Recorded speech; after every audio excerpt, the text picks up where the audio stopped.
A storm, a stranger, and a desperate cry on the open road, that's all it took to pull Deshaun Briggs into a night that would blur the line between fate and faith. Every clue pointed to danger, but the real shock came long after the rescue, buried in the silence left behind. You think you know where this story is going, you don't. Subscribe and tell me in the comments what you'd have done if you heard that call in the dark. The heat shimmered above the long, empty stretch of asphalt, the kind of day where even the air felt heavy with silence. Deshaun Briggs, a middle-aged black man with the steady eyes of someone who had seen too much and survived it all, gripped the steering wheel of his beat-up red pickup as the desert wind hummed through the cracks of the window. The truck had seen better days, much like its owner, but it still carried the quiet soul of a rescuer. In the passenger seat sat Marlowe, his German Shepherd mix, old but alert, a veteran partner from the years when Deshaun worked search and rescue in Denver County. The radio had died an hour ago. The hum of the tires was the only rhythm left. He wasn't driving anywhere urgent, just out of habit, out of restlessness that retirement hadn't cured. Then, without warning, Marlowe stiffened. The fur along his back rose, his ears pricked, and a deep growl rumbled from his throat. Deshaun glanced at him. "What is it?" Boy Marlowe barked, once sharp-focused, and lunged toward the windshield. Deshaun's eyes followed his line of sight, and his stomach clenched. About 100 yards ahead, in the wavering heat, stood a massive black dog, fur-matted ribs visible beneath the hide, and eyes locked on the approaching truck. Deshaun eased his foot off the accelerator. The dog didn't move. It stood dead center on the highway like a sentinel. The closer he got, the clearer it became. There was no aggression in its stance. The animal trembled, tail, low body, taut with fear, but not hostility. It wasn't guarding anything. It was asking. Deshaun hit the brakes tires, screeching slightly against the hot tar. The truck rolled to a stop 30 feet away. Marlowe barked again, restless. The black dog didn't flinch. Instead, it lifted its head and let out a sequence of 3 distinct barks, short, sharp, rhythmic. Then, with one last look, it turned and bolted toward the tree line on the right side of the highway. Deshaun stared, heart pounding. He'd seen things like this before, animals behaving with uncanny intelligence, as if trying to communicate, but something about this felt different. This wasn't instinct. This was intention. "Stay, Marlowe," he muttered, stepping out into the punishing sun. The air smelled of burnt rubber and sagebrush. Heat shimmered in waves around him. The black dog had vanished into the scrub, but he could still hear faint movement, twigs snapping. Marlowe jumped down from the truck, despite the command landing beside him with a soft grunt. Deshaun didn't protest. The dog had earned his place in every moment of danger they'd faced together. "All right, partner," he said quietly. "Let's see what's got him scared." The two moved off the road, crunching through gravel and brittle grass. Cicadas buzzed like static from all directions. The path the strange dog had taken was obvious fresh paw prints pressed deep into the dust, leading toward a narrow game trail that wound down into a dry creek bed. Deshaun's boots sank slightly in the hot sand as he crouched, studying the ground. There were smaller prints beside the large ones, lighter, unsteady, dragging slightly. A puppy. His throat tightened. "Come on, Marlowe," he whispered, following the trail deeper into the brush. The further they went, the more the world seemed to muffle itself, as though the air held its breath. A faint sound reached him, something between a whine and a cry. He froze.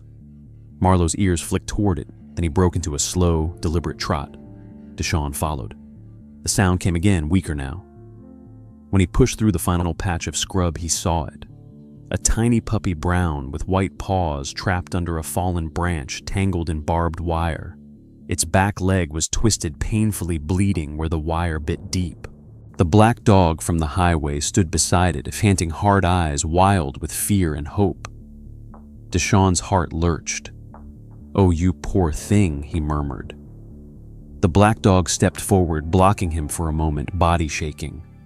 Deshaun raised his hands slowly, palms out. "Easy. I'm here to help." The dog hesitated, then whimpered a raw, desperate sound and stepped aside. That was all the permission he needed. He knelt beside the puppy, careful not to touch the wire yet.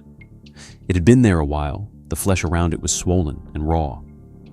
"Marlowe, watch," he said, and his dog moved behind him, standing guard. The black dog circled once anxious, then sat down only a few feet away, never breaking eye contact. "It's all right, buddy," Deshawn whispered to the pup. "We'll get you free." He took out the folding knife from his pocket, an old one, its handle worn smooth, and began working at the wire. The heat pressed down like a weight. Sweat slid along his neck, but his hands stayed steady. The puppy whimpered again, a weak flutter of sound. The mother or father let out a low moan that sounded almost human. "Almost there," Deshawn muttered. One more twist and the wire snapped free. The puppy's paw slipped loose. He set the knife down and checked the wound, deep but not fatal. The small chest still rose and fell, fragile but alive. He tore a strip from the rag in his back pocket and wrapped it around the leg to slow the bleeding. The air thickened as Deshawn adjusted his grip on the injured puppy, its tiny body trembling against his chest. The black dog stayed close, panting, pacing in tight circles, as if torn between trust and fear. Marlowe trotted beside his owner, ears sharp, head low. The once still forest seemed alive now, buzzing with tension under the noonday glare. Deshawn could feel it in his bones. The quiet had changed. Something was moving out there. The black dog froze, suddenly nostrils flaring, eyes darting toward the ravine ahead. Deshawn followed the line of its gaze and saw flattened grass, deep impressions in the soil, and broken branches hanging at odd angles, as if something massive had slithered or dragged itself through. He crouched, touching the crushed weeds. The faint scent of iron and decay clung to his fingers, mixing with the coppery tang of blood from the puppy's wound. "This wasn't no deer," he murmured. Marlowe gave a low growl. The black dog's breathing quickened, its entire body trembling. Deshawn scanned the trees, every sense alert. The pine shadows moved, but the air itself stayed dead still, a kind of silence that always came before something bad. He steadied the puppy in one arm, feeling its faint heartbeat. "All right," he said quietly. "We're getting out of here." He took one cautious step back toward the road. The black dog suddenly lunged forward, barking 3 sharp times, the same rhythm as before, but this time its tone was frantic. It jumped in front of him, teeth bared, not in aggression, but in warning. "What's wrong?" he whispered. The dog's body stiffened, its eyes fixed on the dense brush to their left. Marlowe turned his head the same direction, fur standing on end. For a few seconds, nothing happened. Then a branch cracked. The sound was deliberate, heavy. Deshawn felt the muscles in his neck tighten. "Stay close," he said to Marlowe. The old shepherd gave a low rumble in response, the kind of growl that said he was ready if it came to that. Another sound, a faint hiss, long and dry, like sand sliding through glass. Deshawn's pulse thudded in his ears. He shifted the puppy carefully into the crook of one arm and reached for his pocket knife with the other. The black dog backed toward him, head low, tail, tucked ears flat. A faint shimmer in the weeds ahead caught the sunlight, and something long and scaled shifted within it. "Damn," he muttered under his breath. "We're not alone." He could just make out the coil of a body, thick as his thigh, slow but purposeful. A snake, huge. He'd seen constrictors before during rescue calls gone wrong, pets released into the wild that had no business surviving here. But this one was larger, meaner, moving with the eerie patience of a hunter that already believed it would win. The black dog began to bark furiously, darting forward a few steps, then retreating, trying to draw attention away from Deshawn and the pup. "No," he hissed, "don't," but instinct was already driving the creature. Marlowe bounded ahead, planting himself between the snake and the others. Deshawn could see the shimmer of scales shifting towards them, the body sliding through dry grass with terrifying grace. He backed away, clutching the puppy tight. "Easy, Marlowe, easy," he called. The black dog lunged again, snapping at the air, keeping the serpent's head from striking range. The movement was chaotic, desperate, but somehow strategic, an animal's raw courage battling fear. For a heartbeat, Deshawn thought about turning and running, but he couldn't. That wasn't who he was. Every part of him still lived by the old creed, nobody gets left behind. He spotted a thick branch nearby, half buried under leaves, and grabbed it with his free hand. "All right, we're doing this," he said. He moved forward, Marlowe now barking furiously beside the black dog. The snake's head lifted, tongue flicking. Deshawn swung the branch hard, striking the ground near it to draw its focus away. The creature recoiled, hissing, the sound scraping against his nerves. He swung again, this time hitting closer, but not enough to drive it off. Marlowe lunged, teeth catching the edge of its tail. The snake twisted violently, knocking him sideways into the dirt. Deshawn shouted and swung again, harder with all the force left in his arms. The stick cracked on impact.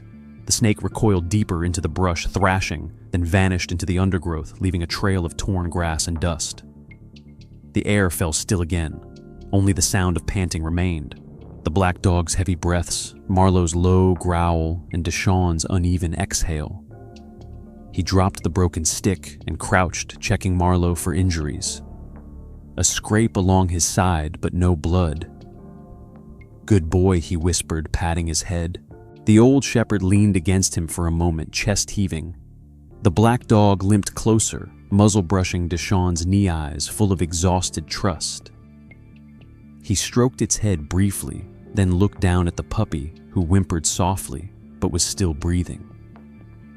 "We're okay," he said, more to himself than them. "We're still in one piece." He stood glancing through the trees toward where the road should be, but all he saw were shadows and endless brush. They had wandered deeper than he realized. The trail behind them was faint, now trampled and unfamiliar. He adjusted the puppy in his arms and started walking. The black dog followed tail low, but steady its movements, cautious, haunted by whatever memory made it block his path moments ago. Every few steps, it looked back toward the woods, ears flicking. Something about that gaze told Deshawn this wasn't the first time the creature had faced danger here. "We'll get out," he promised softly. "Just keep leading, friend." The wind shifted, carrying the faint smell of rain, or maybe smoke. He couldn't tell. The horizon ahead shimmered the light, bending over the rising heat. The black dog slowed, head lifting as if scenting the air again. The forest had grown thicker as the sun lowered behind the ridges, casting long fingers of shade across the ground. Deshawn could still feel the tension from the snake encounter pulsing in his muscles, but there was no time to rest. The puppy whimpered softly in his arms, each breath shallow and uncertain. The black dog limped close beside him, sometimes brushing against his leg, as if to make sure he was still there. Marlowe walked slightly ahead, pausing every few yards to check the air. The scent of blood lingered, faintly mixed now with the dry, acrid smell of rusted metal and the resin of broken pine. Deshawn glanced down at his phone. No signal, just a dead bar of gray. He climbed a small rise where the trees opened slightly, hoping for reception. The screen flickered once, then caught a single bar. He hit the emergency contact button. Static buzzed. "Come on," he whispered, tapping it again. The line clicked. Then a calm female voice answered Emergency Rescue Center. "Please report your location." Relief surged through him. "This is Deshawn Briggs," he said quickly. "I've got an injured pup caught in wire traps about 8 miles west of Ridge Creek Highway. There's been a large predator sighting, possible constrictor. I've got one adult dog friendly and my own service dog. We need extraction now," the voice repeated. "Please confirm coordinates." He looked at his GPS display, squinting. Grid coordinate 49er Echo. Repeat 49er Echo. "The animal's stable for now, but bleeding." I got static, drowned his words. The voice broke up, copy Deshawn hold, dispatching Unit 7. Then silence. The signal bar vanished again. "Damn it," he muttered, shaking the phone. Marlowe barked once, a sound that carried both frustration and awareness. The black dog stood tense, ears swiveling toward the deeper part of the woods. Deshaun shoved the useless phone into his pocket and exhaled. All right, they might have heard enough. We'll stay visible. He scanned the trees. The land sloped downward toward a clearing where tall grass shimmered silver in the dimming light. If they could get there, maybe the rescue chopper could spot them. But as he started downhill, he noticed something strange, a faint indentation in the ground beside a tree stump. He crouched. The soil was soft, freshly turned, and the impression was unmistakable, a boot print, human large, maybe size 11. The shape was sharp enough to be recent. His stomach tightened. Someone's been here, he murmured. He moved aside a few fallen branches, and more signs appeared, broken sticks, a crushed soda can half buried in dirt, and a length of wire identical to the one that had trapped the puppy. Only this one wasn't rusted. It was new. Cold realization sank in. These traps weren't random leftovers from old ranchers. Someone had set them recently. Marlowe sniffed the air, growling softly. The black dog paced in tight circles, tail low. Deshaun looked down at the puppy sleeping against his arm, then toward the print again. It pointed west deeper into the woods. He followed it a few steps and found another, then a third. Whoever set those snares had walked this path just hours earlier. Poachers, he whispered. It wasn't the first time he'd seen this kind of cruelty men, laying wire loops for easy kills, sometimes even baiting them with scent. But it had been years since he'd stumbled on an active site. His jaw clenched. All right, we're getting you out of here, he told the dogs. No more surprises. The wind carried a distant rumble of thunder. He glanced up. The horizon had darkened. Storm clouds gathered over the western ridge. He adjusted his grip on the puppy and pressed forward. The ground grew uneven, thick with roots and fallen pine cones. Each step seemed heavier, as though the forest itself wanted to slow him down. He reached the clearing at last, an open patch ringed with dead trees and thorny vines. In the center stood a rusted metal post with wire fragments attached to a forgotten signpost, maybe once marking property lines. The air smelled different here, damp and charged. Lightning flashed far off, followed by a low growl of thunder. He pulled out his phone again, still no signal. He lifted it higher, standing on the post's concrete base, hoping elevation might help. For a second, a single bar blinked back to life. He pressed redial. Static again, faint, but there. Rescue. Copy. Your status.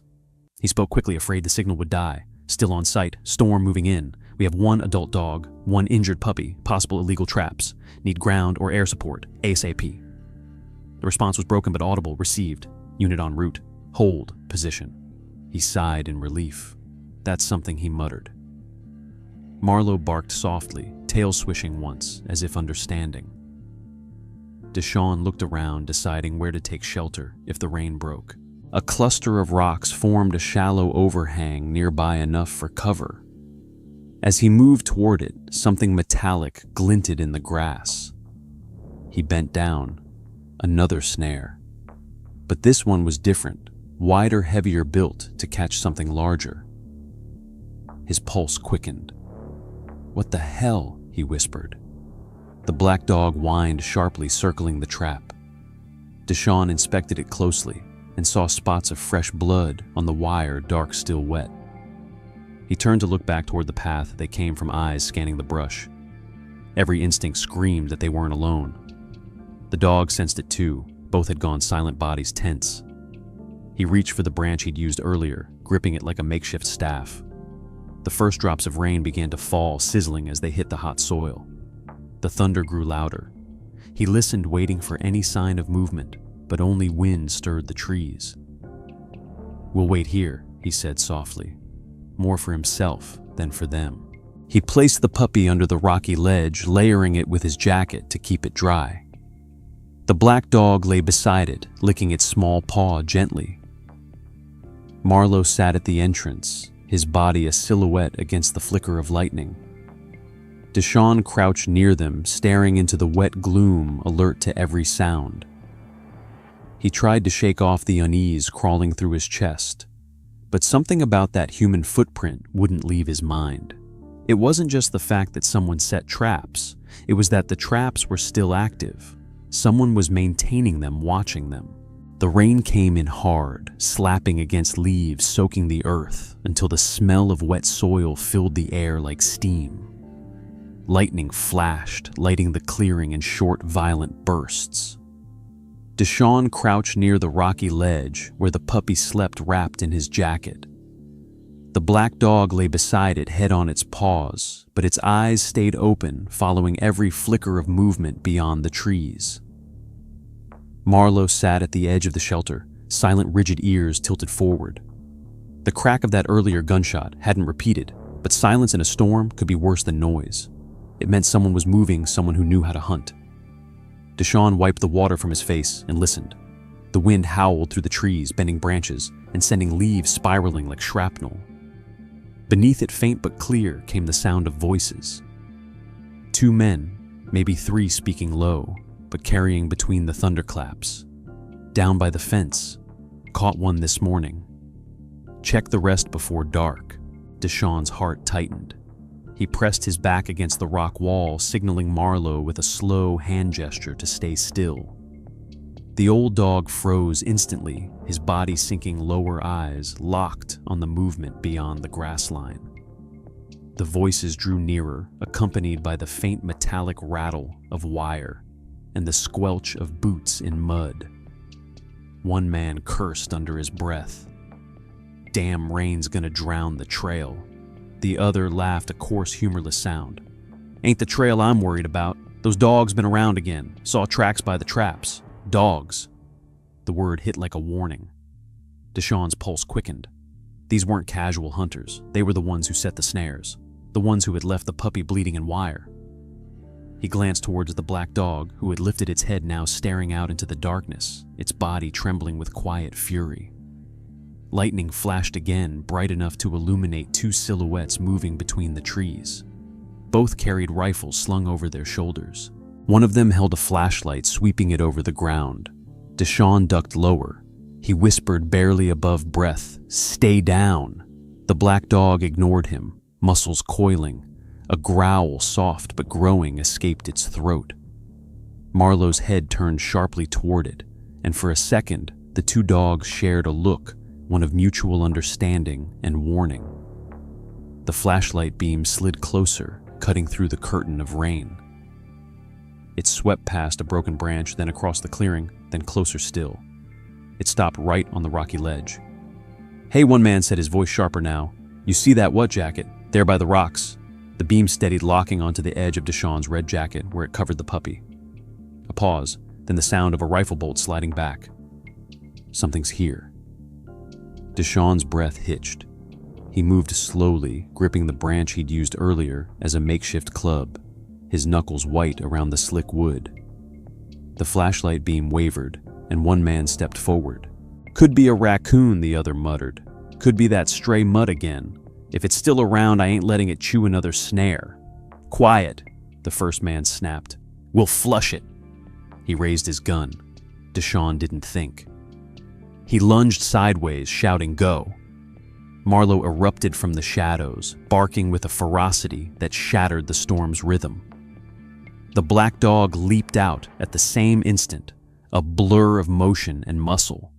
The first man stumbled back, slipping on wet ground, his shot cracking into the air as lightning split the sky. The sound echoed across the valley. The second man shouted, "What the hell?" But the black dog was already on him, teeth sinking into his sleeve, dragging him down. Deshawn scooped up the puppy, clutching it against his chest, and ran. "Marlowe with me." The shepherd backed up, barking wildly to cover their retreat. The first man fired again, the bullet striking a tree trunk inches from Deshawn's shoulder. Splinters tore his arm, stinging hot. "Stop," the man yelled, but his voice broke under the rain and chaos. The black dog refused to retreat, snarling, biting, forcing the second man backward through the mud. The first poacher turned his weapon toward it, but lightning flared again, blinding him. Deshawn twisted around just in time to see the black dog slam into his leg, knocking him off balance. The gun fell into the mud. "Run," Deshawn shouted again, voice raw. The black dog looked back only once, and then darted after him into the trees. They tore through the darkness, mud splashing underfoot, branches whipping at their faces. The puppy whimpered but stayed still, wrapped tight in the soaked jacket. Marlowe stayed at Deshawn's side, his breath harsh and ragged but steady. Behind them came shouts, angry and distant. "Get back here! That's our damn dog!" Another gunshot followed, but it hit nothing but air. Deshawn didn't stop. He didn't even look back. He could feel the storm thickening, lightning flashing in steady rhythm, like camera shutters across the hills. The path ahead curved downward, and suddenly the ground gave way beneath him. He slipped, sliding down a muddy slope, hitting the ground hard. The puppy cried out. Marlowe barked in alarm, jumping down after him. Deshawn pushed himself up, his breath torn by pain. His knee throbbed. "I'm fine," he muttered, clutching the pup. The black dog appeared seconds later, soaked and panting. A streak of blood running along its side, but alive. It shook itself violently, then barked twice, looking back towards the hill they'd come from. Through the thunder, Deshawn could hear movement above men, shouting, dogs barking somewhere distant, maybe more of them. "We can't go back," he said. "Keep moving." He limped forward deeper into the ravine, the mud sucking at his boots. The rain softened the edges of sound, blurring distance and direction. It was impossible to tell how close their pursuers were now. The black dog trotted ahead, leading them through reeds and cattails, finding narrow trails invisible to the eye. They reached a shallow stream where rainwater had begun to swell into a current. Deshawn knelt and washed the blood from the puppy's leg. The wound still looked bad, but it was clean enough to buy time. The puppy's eyes fluttered weakly. "You hold on, little one," he whispered. "We're getting out." A crack of thunder rolled overhead like cannon fire. He looked up at the black dog who stood on a nearby rock, staring back the way they came. The rain didn't stop until the early hours of dawn, leaving behind a mist that clung to the trees like smoke. Deshawn's breath came out in pale clouds as he trudged through the soaked underbrush, each step sinking into mud that tried to swallow his boots. His jacket, now torn and heavy, clung to his shoulders as he shifted the puppy to his chest. Its small heartbeat still thudded faintly, a fragile rhythm that reminded him why he couldn't stop. Marlowe followed close, his paws black with dirt, his fur matted and dripping. The black dog limped beside them, blood darkened along its side, but eyes bright with purpose. The poachers' voices had faded hours ago, but Deshawn knew they were still somewhere out there. Men like that didn't give up. The forest had changed with the storm. Trees had fallen, streams had overflowed, and fog crept low through the valley, swallowing everything in gray silence. He didn't know where they were anymore, only that they had to find shelter before exhaustion claimed them all. When the faint outline of a structure appeared through the mist, a cabin small and warped by time, he thought for a moment it was a trick of the eyes. But as they got closer, the shape solidified: a wooden frame, a collapsed porch, one door barely hanging from its hinges. Deshawn stopped and whispered, "We found something." Marlowe's tail flicked weakly. The black dog trotted ahead, nose twitching, then barked once short and cautious, as if approving the discovery. Deshawn kicked aside the door and stepped inside. The cabin smelled of rot, damp wood, and something faintly metallic, but it was dry. A rusted stove stood in one corner, a pile of decaying newspapers scattered across the floor. He set the puppy on an overturned crate and unwrapped the wet cloth around its leg. The wound had clotted, though the swelling was worse. "You're hanging on," he said softly. He tore another strip from his sleeve and rewrapped the leg carefully. Marlowe settled near the door, guarding the entrance, while the black dog lay down with a groan near the wall. Deshawn found an old blanket and draped it over the injured dog's back. "You saved our hides last night," he said. "That counts for something." The animal looked at him, its eyes glossy but grateful. He leaned against the wall and finally let his body relax for the first time in hours. Outside, the forest dripped steadily as the fog thickened. It was quiet, too quiet. His instincts honed over decades of rescue work told him quiet was a liar. He listened, counting the seconds between raindrops, until he heard it, the faint crunch of gravel, far off, maybe down an unseen trail. He straightened. They found the road, he muttered. Marlowe lifted his head, immediately growling low. The sound came again, tires grinding mud, an engine revving, then stopping. He cursed under his breath. They had tracked him through the storm. Maybe they'd found the truck he left behind. Maybe they'd followed the blood trail from the black dog. Either way, they were close. He looked around the cabin for anything useful. A broken rifle leaned in the corner, the barrel rusted shut. He tested it anyway, useless. He grabbed a piece of pipe from beside the stove, instead, heavy enough to swing. The black dog stood now, alert despite its wound tail stiff. "Stay with the pup," Deshawn whispered, but it didn't move. Marlowe padded to the door, body tense. Outside, footsteps crunched closer. Two voices murmured, muffled but clear. "He's in there. Dogs, too." The words froze the air in Deshawn's lungs. The doorknob rattled. "You sure?" another man said. "I saw the prints, big ones. He went this way." A pause. "What about the other? We'll deal with it after." Deshawn crouched behind the crate pipe in hand. His pulse thudded so loud, it felt like thunder. The door creaked open. A flashlight beam sliced through the dim interior, sweeping across the walls. "See, told you," one voice said, stepping inside. The first man entered, rifle-raised eyes scanning. "Where's the guy?" The second followed, gun in hand, his boots squelching against the wet floor. "He's here. I smell smoke. He made a fire." The flashlight beam found the crate. The puppy stirred and whimpered. "Well, look at that," one of them sneered. The hero brought a souvenir. Deshawn moved before he thought. He swung the pipe hard, connecting with the wrist holding the flashlight. The man shouted in pain, dropping it as the beam spun wildly. "Get him!" the other shouted, raising his rifle, but Marlowe charged with a snarl that shook the walls. The man fired once, missing by inches as the shepherd slammed into him, teeth catching his sleeve, dragging him down. Deshawn grabbed the dropped flashlight and threw it into the other man's face. He stumbled back, cursing, clutching his eye. The black dog lunged from the shadows, slamming into his legs, knocking him flat. The room exploded with chaos, dogs barking, men shouting, boots kicking against the floorboards. The rifle fired again, deafeningly loud, splintering a section of wall. Smoke filled the room. Deshawn struck again with the pipe hitting the gunman's shoulder. The rifle flew out of reach.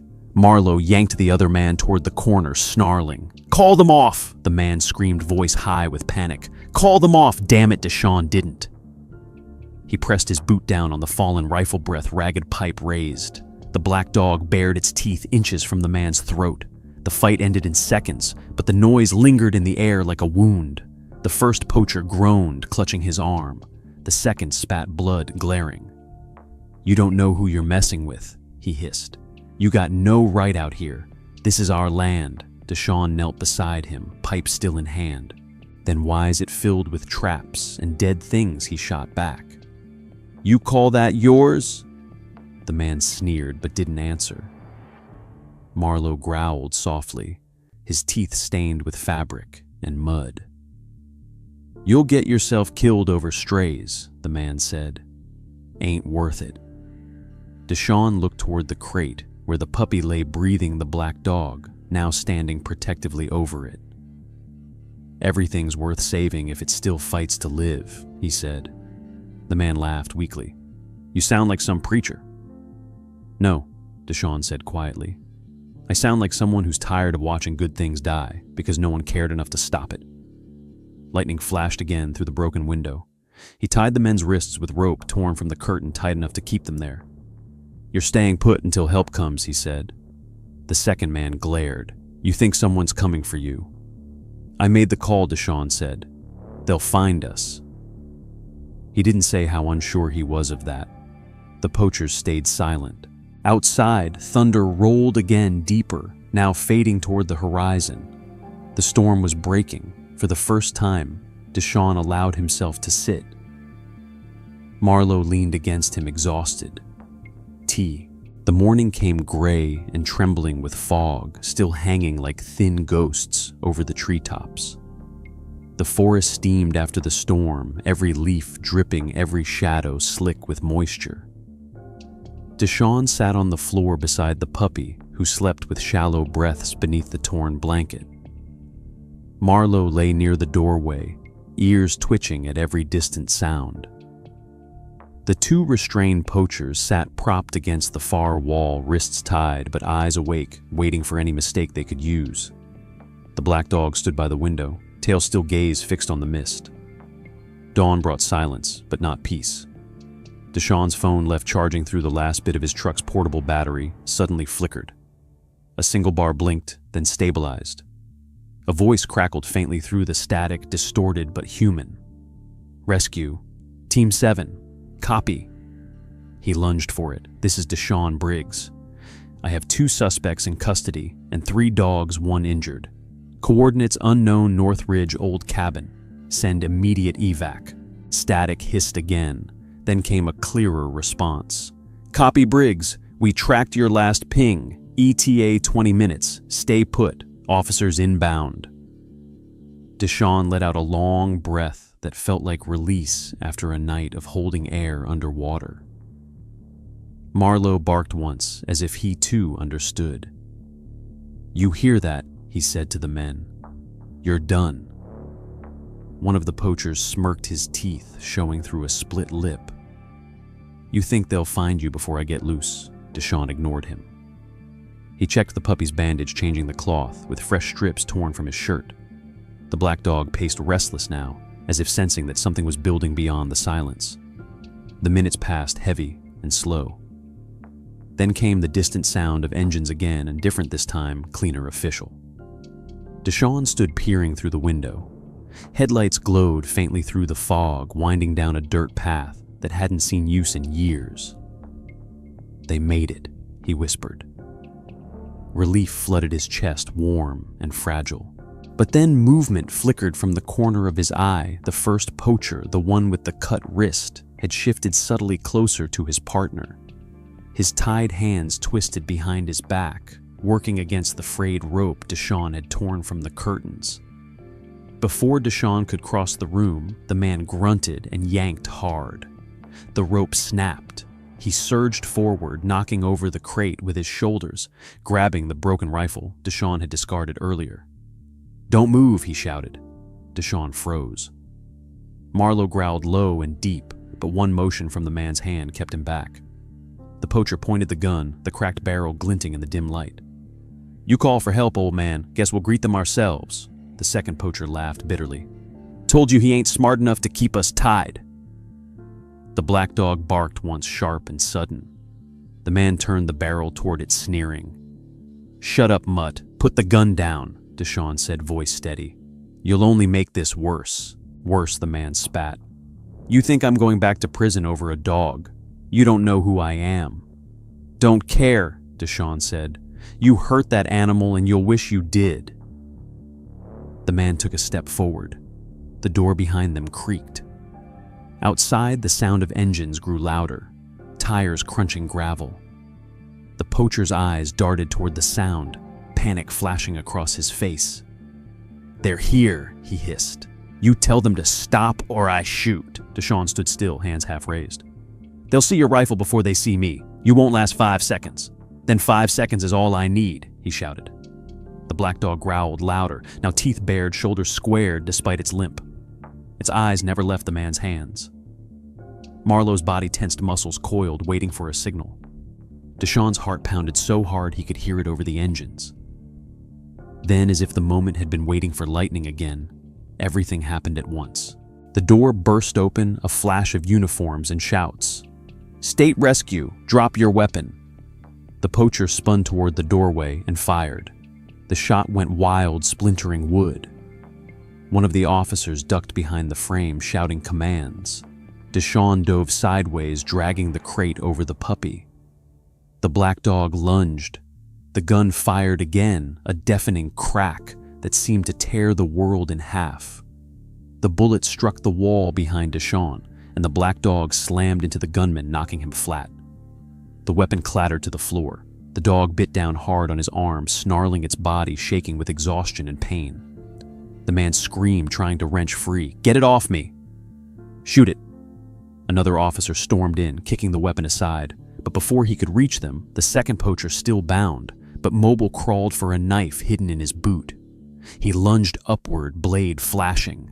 Deshawn shouted no. The knife swung down. The black dog turned, intercepting the blow. The blade sank deep into its shoulder. The animal yelped a sharp, heartbreaking sound that silenced everyone for a heartbeat. Marlowe charged, slamming the man into the wall, growling like thunder itself.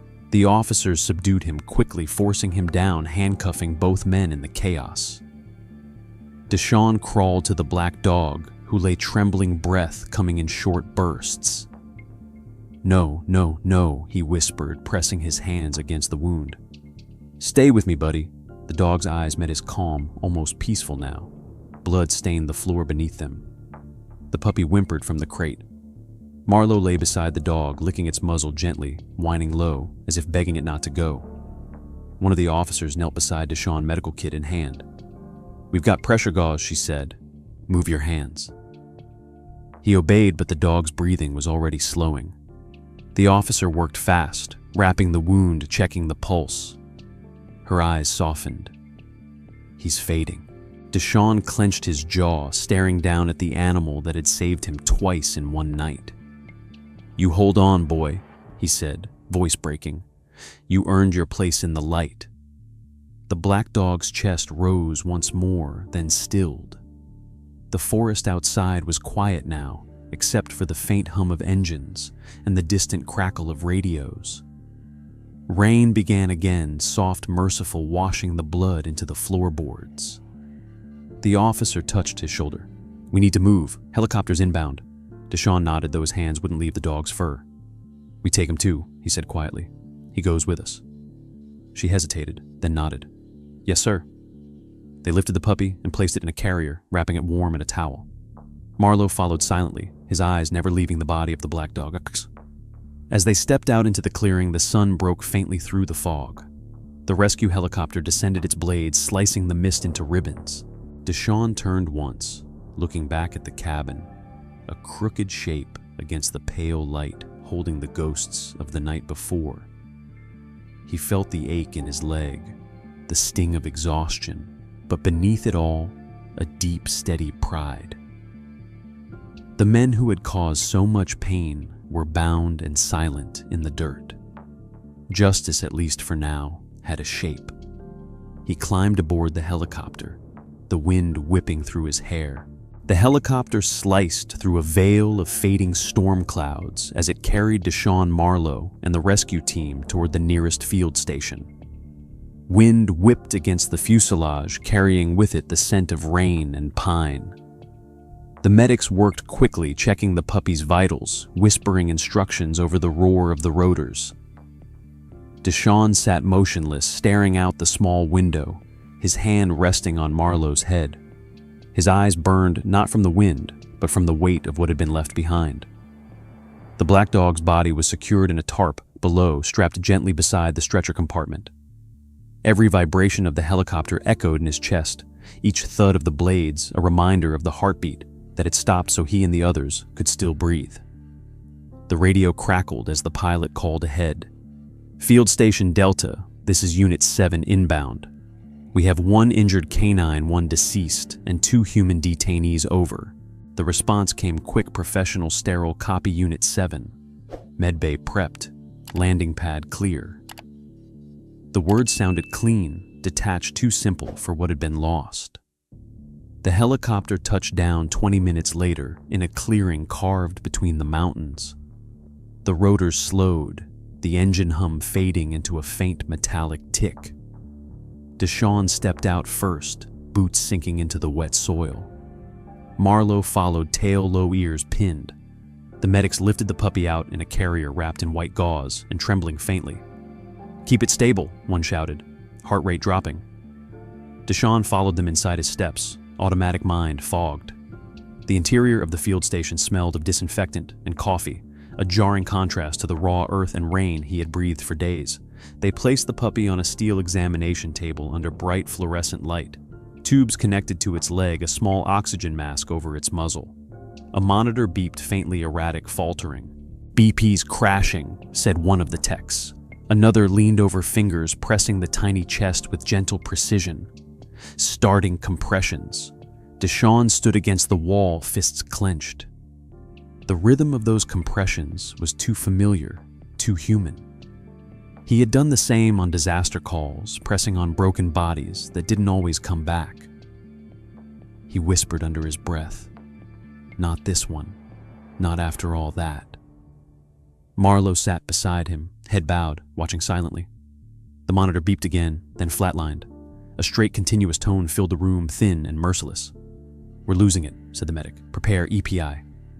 A syringe flashed under the light, small against the trembling hands that held it. Deshawn took a step forward. "Let me try," he said, voice hoarse. "Sir, please wait outside," the medic started, but Deshawn shook his head. "I've done this before. Just let me." Something in his tone made them step back. He moved closer, resting one hand over the puppy's small chest, the other ready to compress. "You fought too long to stop now," he whispered. His fingers pressed gently, counting under his breath, matching the rhythm drilled into him by years of rescue work. 1, 2, 3, breathe," he muttered. "Come on, little fighter, breathe." The medic injected the epinephrine. The monitor remained silent. He pressed again. "Don't do this. Not after what he gave for you." The room was still except for the rain tapping on the metal roof.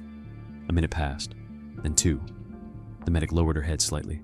"Sir, that's enough," No Deshawn said quietly. He pressed once more, tears breaking loose, now unrestrained. "You hear me? You're not done." He bowed his head, his voice trembling. "He gave his life for you. Don't waste it." The medic reached for his shoulder, ready to stop him, when a faint sound cut through the silence, a tiny, irregular blip.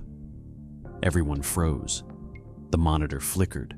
Another blip, then another. The flat line broke into a weak but steady rhythm.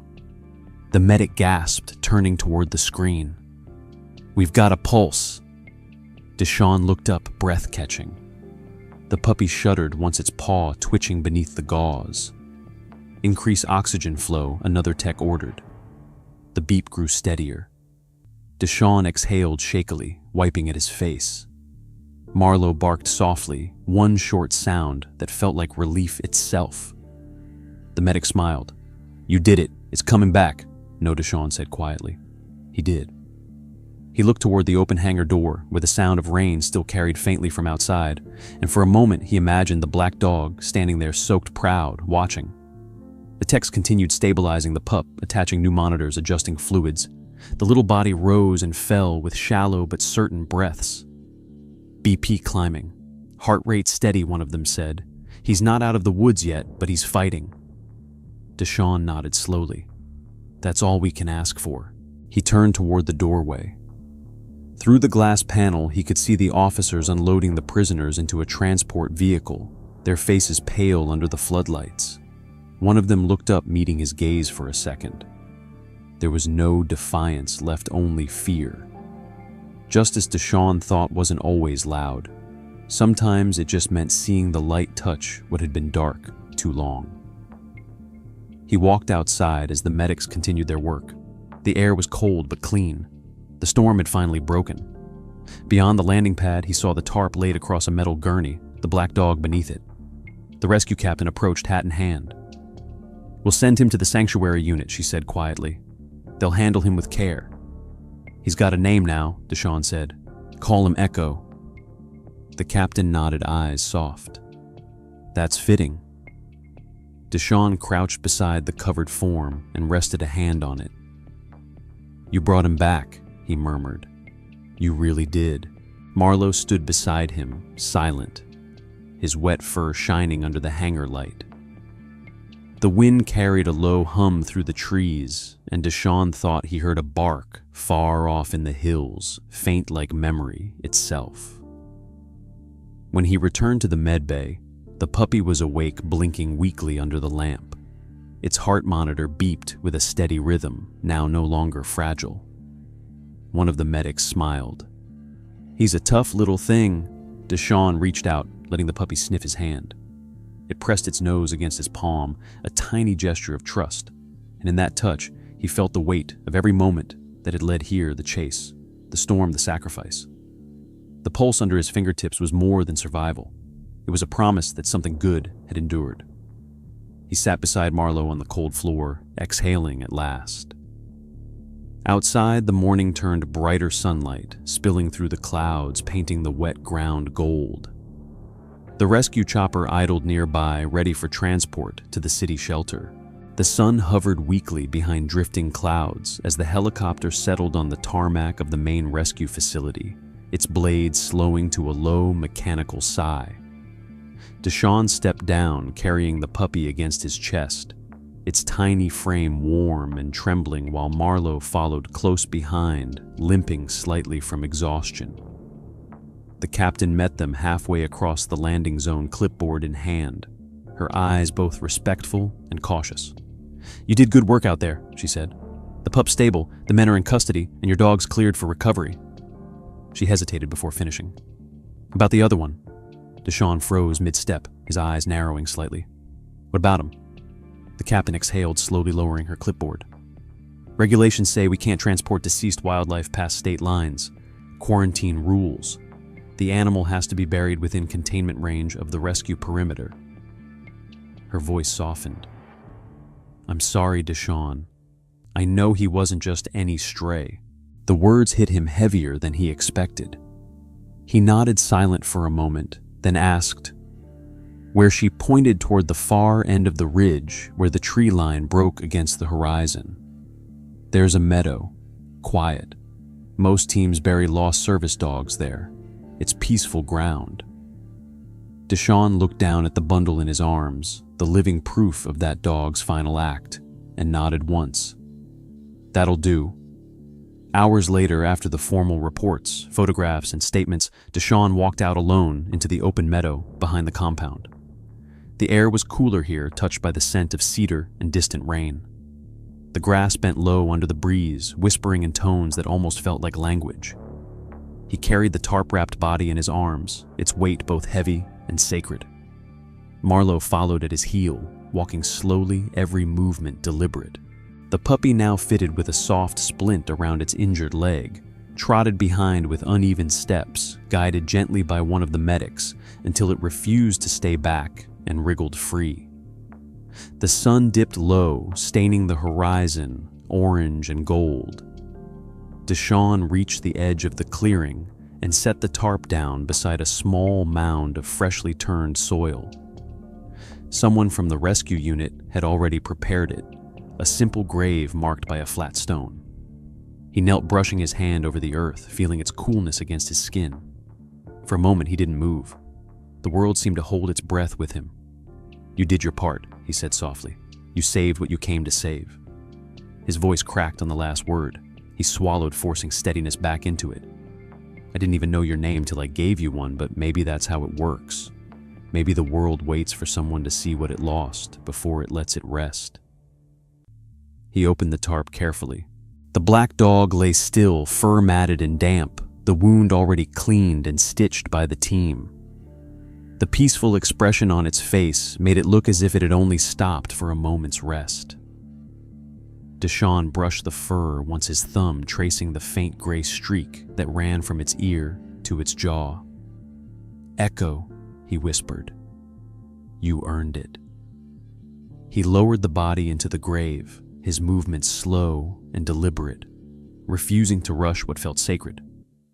The air around him carried only the sound of wind through the pines. Marlowe lay down beside him, head on his paws, watching quietly. Deshaun picked up the spade and began to cover the grave one scoop at a time. Each handful of soil struck the tarp softly, the rhythm like a heartbeat slowly fading. The puppy, still unsteady, whined behind him.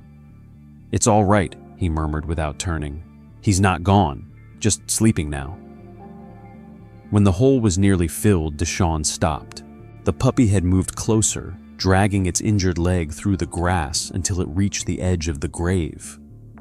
It looked down, ears low, then pressed its tiny paw against the last mound of soil. The moment froze him. something inside his chest cracked open, silent but sharp. He turned his head away for a second, blinking hard, but the tears came anyway. He set the spade down, sitting back on his heels. The puppy whimpered softly, as if speaking a language no human could translate, but every heart understood. Marlowe stood and moved beside it, placing his paw next to the smaller one. The two dogs stood still, side by side, silent sentinels in the golden light. Deshawn covered his face with both hands and let the weight of everything he'd been holding finally fall. The sobs were quiet, pulled from somewhere deep, the kind that came not from weakness, but from gratitude too big to fit inside words. When he lifted his head again, the sky had begun to fade into dusk. He found his voice rough and low. "You gave your life so something else could start again. I won't forget that." He took the flat stone from beside the grave and used the back of his knife to carve the name Echo into it, slow strokes cutting through the soft rock. When he finished, he placed it at the head of the mound. The light caught on the letters, turning them gold for a fleeting second. "Rest easy," he said. He stood brushing dirt from his hands. The puppy limped closer and nudged his boot as if urging him to move. "You're right," he whispered. He wouldn't want us staying sad. He lifted the small animal into his arms.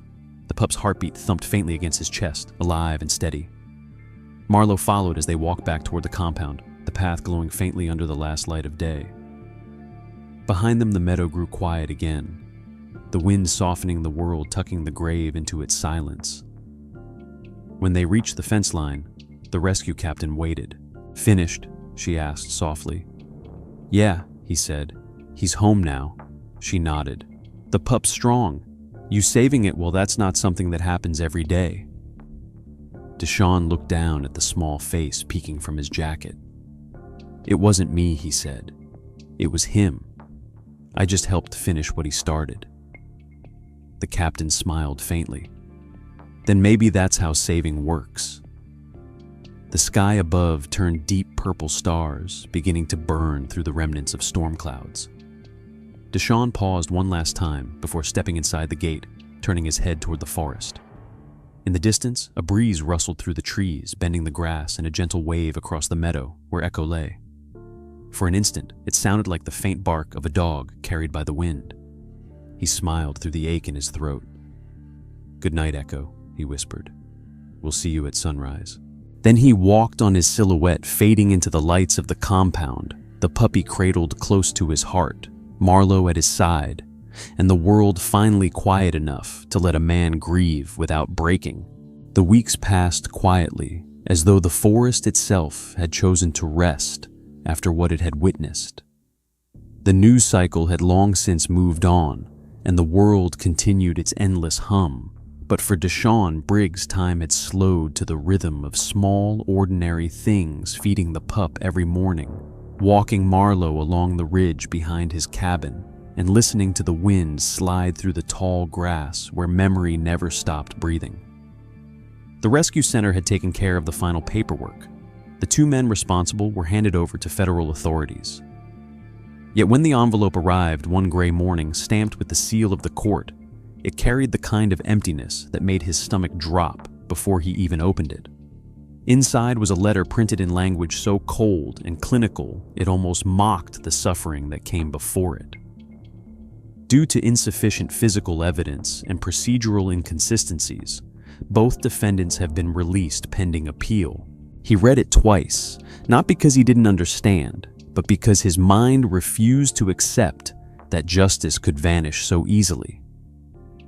Marlowe sat by his chair, sensing the change in his breathing, while the puppy's stronger now leg healed enough for clumsy bursts of energy, pawed at his boot tail, wagging as if to pull him out of the dark thought spirals forming behind his eyes.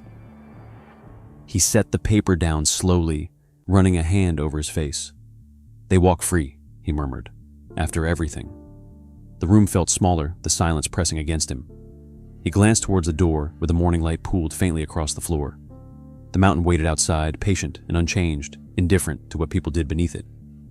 He took a breath. "Come on, boys," he said, reaching for his coat. "We're going back." The road to the rescue grounds was long and winding, the kind of drive that forced reflection. He could still remember every twist in the trail, every bend where Echo had once turned to look back and make sure he was following. The radio stayed off the whole trip. He didn't need words filling the air when his thoughts were already loud. By the time he reached the perimeter fence, the sun had dipped low, stretching long gold lines through the trees. The compound was quieter now, half the units gone on new deployments. The captain recognized him immediately when he parked.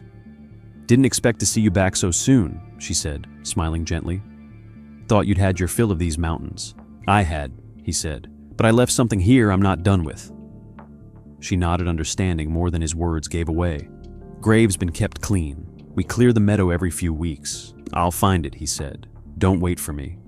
He walked out past the line of storage sheds and the fenced kennels where rescue dogs barked softly in greeting. Marlowe trotted at his side, older but steady. The pup no longer frail, its coat now glossy and bright, bounded ahead, running circles through the tall grass. The air smelled like rain again, even though the sky held nothing but gold light. When he reached the meadow, his steps slowed. The wind blew across the hilltop, exactly as it had that day, rustling the same whisper through the grass. Echo's grave lay beneath the cedar tree, the flat stone gleaming faintly where the name he had carved caught the sun. Echo, it still read simple and unadorned. He crouched beside it, fingers brushing the cool surface. "We did it," he said quietly. "The pup's alive. Marlowe's good. You'd have liked seeing this little guy grow into trouble."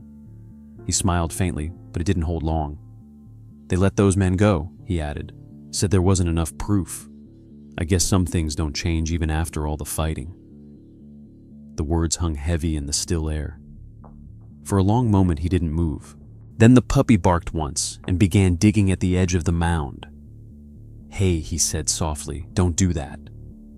But the pup ignored him, scraping with small, determined paws until the top layer of dirt gave way. Something metallic glinted beneath the soil. Deshawn frowned and reached down. It was a small tag, half buried, the kind used for service animals. The metal was scratched but legible. He rubbed it clean against his sleeve. The single word engraved there stopped his breath. Service. He turned it over. On the back, faint lettering read, Colorado Search Unit K9 Division. For a long moment the world narrowed to that thin piece of metal glinting in his palm. Echo hadn't been just a stray. He had once belonged to someone to the same kind of work Deshawn himself had lived for. "You were one of us," he whispered. The puppy sat beside him, head tilted, tail wagging gently, as if understanding what had been found. Marlowe nudged Deshawn's shoulder and let out a low sound that might have been a sigh. The wind picked up, carrying the smell of pine and wet earth through the clearing. He looked toward the horizon where the light had softened to a tender orange glow. "You never stopped serving, did you?" he said quietly. "Even when no one was left to command you." The breeze rustled again, making the grass sway over the mound as though something beneath was breathing with the rhythm of the earth. He placed the tag on top of the stone, pressing it gently into the carved letters. "You kept your oath," he said, "and maybe that's all any of us can hope for." The puppy lay down beside the grave, resting its chin on its paws. Deshawn sat beside it, silence wrapping around them both. He thought about everything that had happened, the desperation, the fight, the loss, the return, and realized that what Echo had done wasn't just an act of loyalty. It was a mirror. The dog had reminded him that purpose wasn't about winning battles or catching wrongdoers. It was about protecting life, even when no one was watching. The poachers could walk free, but they would carry their own ghosts. Echo had left his peace here, and Deshawn had found his. As dusk fell fully, he rose, dusting off his knees. The tag gleamed faintly in the dying light, almost like it was glowing. The drive back home felt different this time. Slower, quieter, the kind of silence that settles when a chapter is closed, but its echoes still move through the air. The mountains fell away behind them, replaced by winding roads and long stretches of golden field. Marlowe sat in the passenger seat, head resting against the open window, letting the wind comb through his fur, while the puppy slept in a small blanket-lined crate in the back seat, its paws twitching in dream. Deshawn kept one hand on the wheel and the other resting lightly against the tag that hung from his rearview mirror. The metal caught the sunlight, occasionally flashing faint glints of gold and silver into the cab. He had promised himself he'd never forget, and promises to him weren't meant to be broken. Weeks passed. The rhythm of normal life crept back in morning walks, with Marlowe feeding the pup, who grew bolder each day, the occasional calls from the rescue team asking about updates on the case. But even in the simplicity of his days, the world still had ways of reminding him that memory doesn't fade just because the noise around it does. One morning, as he sat on his porch sipping coffee, a letter arrived from the Colorado State Rescue Division. The envelope was official, but personal, his name handwritten in the top corner.